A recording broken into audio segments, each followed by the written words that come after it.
The diplomatic shuttle descended through Earth's atmosphere with the grace of a falling star, its hull shimmering with technologies that defied human understanding.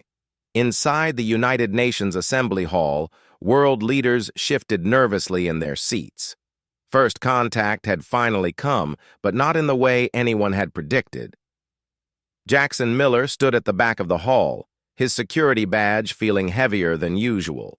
At 32, he'd worked his way up to head of Special Operations for the UN's Extraterrestrial Affairs Division, a position that had been purely theoretical until 3 days ago. His hands trembled slightly as he reviewed the translated message for the 100th time. "We seek Jackson Miller of Earth. The Queen wishes to honor an ancient promise." The massive doors opened and silence fell like a hammer. The delegation entered, 7-foot-tall beings with luminescent skin that shifted between violet and silver, their movements fluid and precise. But it was the woman at the center who stole every breath in the room.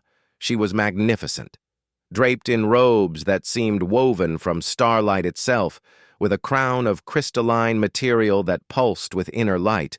She carried herself with the bearing of someone who had commanded fleets across galaxies. Her eyes, large, opalescent, and impossibly ancient, swept across the assembly until they found him. Jackson's world tilted. Those eyes. He knew those eyes. "Elsa?" The word escaped his lips in a whisper that somehow carried through the deathly quiet hall. The Queen's face broke into a smile that was achingly familiar despite her alien features. "You remember." 25 years dissolved like morning mist. Jackson was 7 again, sitting in the empty lot behind his grandmother's house in rural Montana. The ship had been small then, barely larger than a car hidden in the tall grass. And the girl who crawled out, injured, scared, and very much not human, had looked at him with those same opalescent eyes. He'd found her by accident, following the strange lights in the night sky. She'd been trapped, her vessel damaged, unable to call for help. Any rational child would have run screaming. Jackson had brought her his lunch. For 3 days, he'd hidden her presence, bringing food, water, and bandages he'd stolen from his grandmother's medicine cabinet. They'd communicated in gestures and drawings in the dirt. On the 3rd night, as her ship's systems finally reactivated, she'd taken his hand. "When I am grown," she'd said in halting, newly learned English, "I will come back. I will marry you. This is promise." He'd laughed, the innocent laugh of a child who didn't yet understand the weight of promises. "Okay, Elsa," he'd said, giving her the name of his favorite movie character because she'd said her real name was unpronounceable. Then she was gone, and he'd spent years wondering if she'd been real at all. Now she stood before the assembled leaders of Earth, a queen of an empire that spanned 40 systems, and she had returned. "I believe," Elsa said, her voice resonating through translation devices that made it sound like music. "We have much to discuss. But first, I would speak with Jackson Miller. Alone." The assembly erupted in protest, but the Secretary General raised a hand. "Mr. Miller, do you consent?" Jackson's mind raced through 25 years of wondering, doubting, and finally accepting that she'd been a childhood dream. His throat was dry. "Yes." They were escorted to a private chamber, her royal guard remaining outside despite visible discomfort. The moment the doors closed, Elsa's regal composure cracked. She rushed forward, stopping just short of him, her hands hovering as if afraid he might disappear. "You saved my life," she said, her voice trembling. "That child from a backwater world who shared his food and asked nothing in return. Do you know what happened after I left?" Jackson shook his head, unable to speak. "I was the youngest daughter of the Sovereign. That crash had been an assassination attempt. When I returned home and told them of your kindness, the Council didn't believe me. Humans were considered primitive, violent. But I knew better.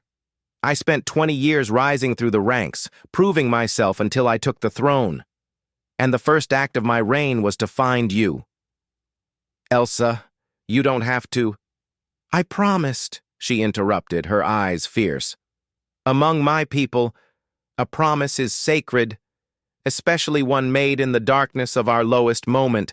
But more than that, she finally touched his hand, her skin warm and surprisingly human-like. I never forgot the boy who showed me that kindness transcends species. I wanted to know if the man he became was worthy of that memory. Jackson felt tears sting his eyes.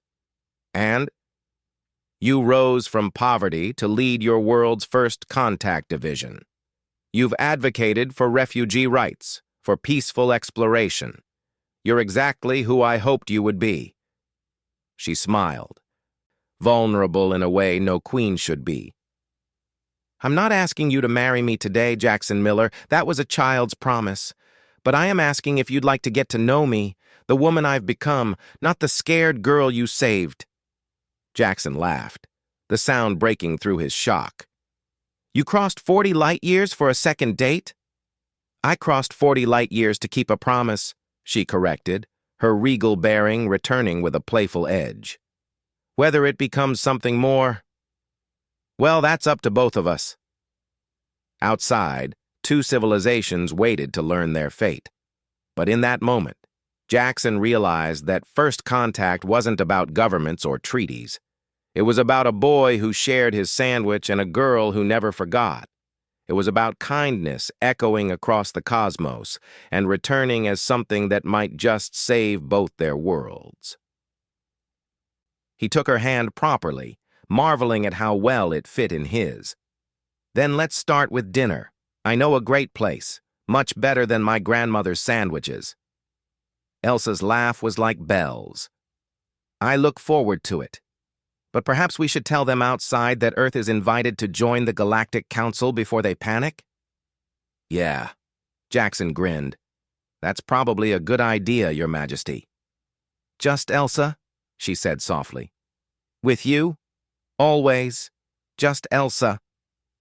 And as they walked back to change the fate of humanity forever, Jackson couldn't help but think that 7-year-old him had excellent taste, even if it took 2.5 decades and an intergalactic empire to prove it. The end.